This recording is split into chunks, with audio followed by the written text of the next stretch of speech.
Story देखते हैं। जादूगर कहता है क्या हुआ, आप लोग इतना ज्यादा डर क्यों गए, कहीं आप लोगों ने कोई भूत तो नहीं देख लिया? यही तो असली जादू है, देखा मैंने उसे गायब कर दिया। जादूगर की ये बात सुनकर रेड क्रिमिनल कहता है अरे आपने ये क्या कर दिया, रॉड गायब थोड़ी ना हुआ है, रॉड तो कंकाल बन गया। फ्रैंकलिन कहता हाँ रेड क्रिमिनल सही बोल रहा है, आप खुद ही देख लो। ग्रीन क्रिमिनल कहता है अरे बनी ऐसे पड़े क्यों हो, उठ जाओ, तुम तो बहुत ज्यादा ही डर गए। ग्रीन क्रिमिनल की ये बात सुनकर बनी उठकर खड़ा हो जाता है और जादूगर को मारने के लिए तैयार हो जाता है। अरे अरे तुम इतना ज्यादा गुस्सा क्यों कर रहे हो, रुको मैं अभी सब कुछ ठीक कर देता हूँ। हाँ जल्दी से हमारे दोस्त रॉड को वापस लाओ। जादूगर खुद कैफीन के सामने जाकर देखता और दंग रह जाता है। जादूगर कहता है ये क्या, यहाँ तो सच में कंकाल है, लेकिन ये कंकाल है किसका? रेड क्रिमिनल कहता है आप जल्दी से हमारे दोस्त को वापस ले आओ, ये सब बोलकर हम लोगों को और भी ज्यादा डराओ मत। जादूगर कहता है मैं डरा नहीं रहा हूँ, मैं सच बोल रहा हूँ, ये कंकाल आया कहाँ से मुझे भी नहीं पता, रुको मैं एक बार फिर से मैजिक करके रॉड को वापस लाने का कोशिश करता हूँ। अरे ये क्या, अब तो जादूगर ने पूरा का पूरा कैफीन ही गायब कर दिया। जादूगर कहता है आप लोग इतनी जल्दी डर क्यों जाते हो, जरा एक बार अपने पीछे तो देखो। बनी कहता है ये क्या, रॉड अपने आप से पीछे कैसे चला गया? अरे ये क्या, रॉड तो सच में पीछे आकर डांस करने में लगा है, जादूगर ने अपने जादू से इसे गायब करके पीछे भेज दिया। रॉड को ऐसे अचानक से पीछे में डांस करता देख सारे लोग दंग रह जाते हैं। ग्रीन क्रिमिनल कहता है रॉड तुम यहाँ पे कब और कैसे आ गए, और तुम ऐसे डांस क्यों कर रहे हो, क्या हुआ?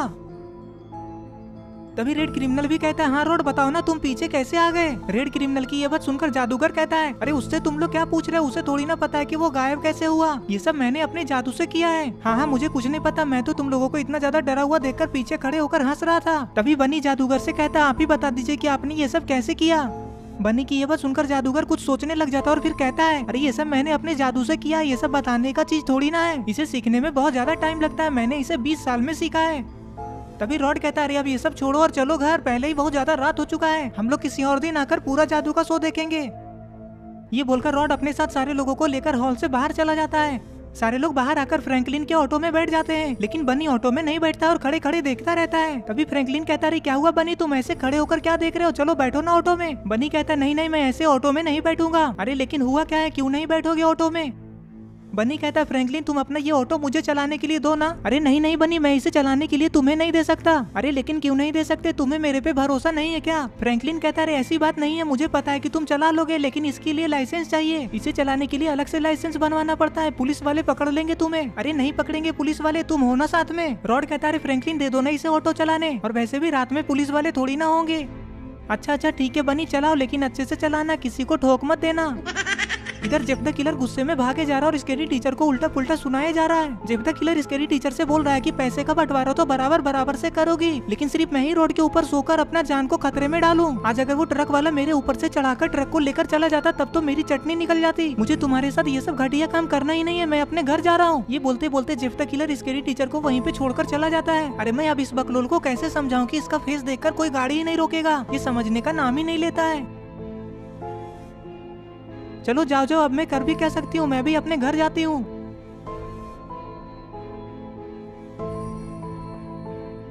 इधर ये लोग जादू के शो के पास से अपने घर की तरफ ऑटो को लेकर निकल जाते हैं और ऑटो को बनी चला रहा है। ये लोग देखते हैं कि रास्ता तो पूरा सुनसान हो चुका है, रात होने की वजह से कोई गाड़ी भी नहीं जा रही है। इस बार भी इन लोगों को उसी कब्रिस्तान वाले रास्ते से होकर जाना पड़ेगा।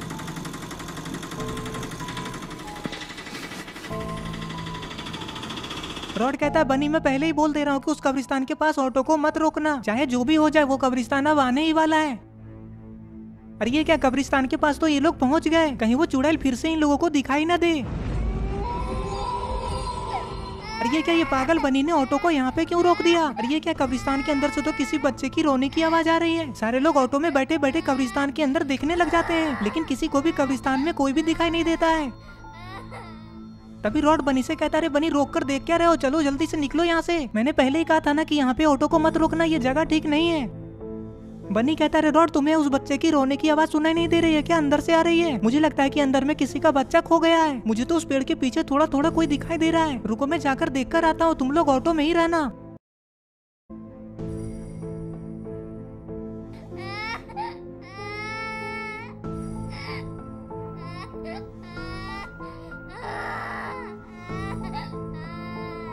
अरे ये क्या, बनी तो सच में बच्चे को देखने के लिए कब्रिस्तान के अंदर जाने लगा। रॉड कहता अभी भी बोल रहा हूँ बनी कि अंदर मत जाओ, रुक जाओ।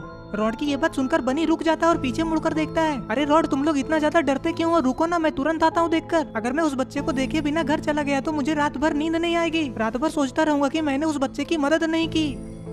अरे ये बनी हमारी बात मानता ही नहीं है, जाओ जाओ चुड़ैल दौड़ाएगी ना तब पता चलेगा तुम्हें। अरे बच्चे तुम इतनी रात को यहाँ पे क्या कर रहे हो? तुम्हारा घर कहाँ है? चलो मैं तुम्हें तुम्हारी मम्मी पापा के पास पहुँचा दूंगा। रोना बंद करो और चलो चलकर ऑटो में बैठो। अरे ये क्या बनी, ये क्या कर रहा है? इसने तो भूत के कंधे पे अपना हाथ रख दिया। अरे ये क्या बनी, इस बच्चे का खतरनाक फेस को देखकर डर जाता है और नीचे गिर जाता है। अरे बाप रे, लगता है अब इसे कोई नहीं बचा पाएगा। लगता है ये भूत अब बनी को मार देगा।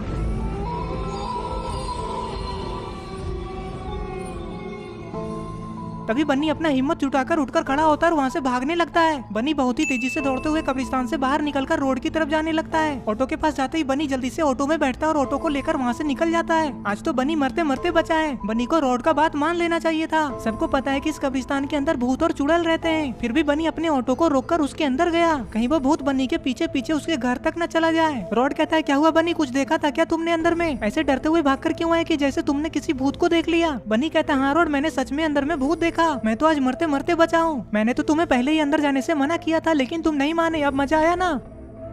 ग्रीन क्रिमिनल कहता है, बनी कभी कभी लोगों का बात मान लेना चाहिए।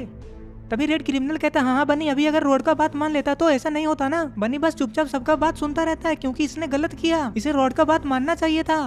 तभी बनी इन लोगों की बातों को पलट देता है और कहता है, अरे ये तो वही जगह है ना जहाँ पे हम लोगों ने उन दोनों को पैसे दिए थे। लगता है वो लोग हॉस्पिटल चले गए।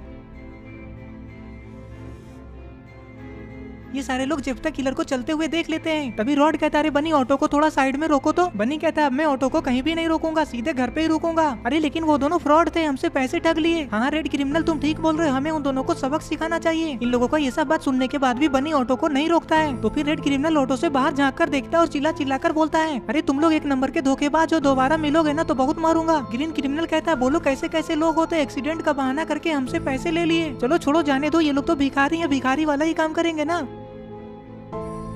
ये बोलते बोलते ये लोग कब्रिस्तान से बहुत ही दूर आ जाते हैं। मुझे लगता है कि बनी अभी भी बहुत ज्यादा डरा हुआ है, इसीलिए ऑटो को इसने नहीं रोका।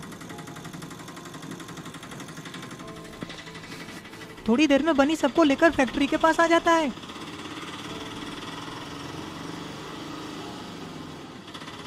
फैक्ट्री के पास आते ही बनी ऑटो को रोक देता है और फिर सारे लोग ऑटो से उतर जाते हैं। फैक्ट्री के पास उतरकर रेड क्रिमिनल कहता है, बोलो फ्रैंकलिन कितना भाड़ा हुआ? हाँ फ्रैंकलिन बोलो कितना हुआ, शर्माओ मत, तुम हमारे बहुत ही अच्छे दोस्त हो, जब भी बुलाता हूँ ऑटो लेकर तुरंत आ जाते हो। तुम्हें कुछ पैसे ज्यादा भी दे देंगे तो कोई फर्क नहीं पड़ेगा। अच्छा तो निकालो 10,000 रूपए दे दो। अरे क्या फ्रैंकलिन, तुम तो मजाक कर रहे हो, सही सही बताओ ना कितना हुआ? फ्रैंकलिन गुस्से में कहता है, बहुत हुआ तुम लोगों का नौटंकी, मैं जा रहा हूँ अपने घर, और हाँ दोबारा मुझे ऑटो लेकर बुला मत लेना। दोस्त बोलते हो और मुझे ऑटो वाला समझकर अपने साथ में लेकर जाते हो। ये बोलकर फ्रैंकलिन अपना ऑटो लेकर गुस्से में वहाँ से बिना पैसे लिए चला जाता है। रॉड कहता है, ये क्या, ये तो बहुत ज्यादा गुस्सा हो गया। बनी कहता है, तो गुस्सा नहीं होगा तो क्या होगा, तुम लोगों को बात ही करना नहीं आता है, बस ऐसे उसके पॉकेट में खर्चा बोलकर कुछ पैसे डाल देते। रॉड कहता है, अच्छा रहने दो, कल हम लोग उसके घर जाएंगे तो हमें देखकर खुश हो जाएगा। तो दोस्तों, अगर आपने अभी तक जेसन का बदला के बाकी सारे पार्ट्स नहीं देखे हैं तो पहले आप जाकर उसे देख लें, वरना ये स्टोरी आपको बिल्कुल भी अच्छे से समझ में नहीं आएगी। पिछली वीडियो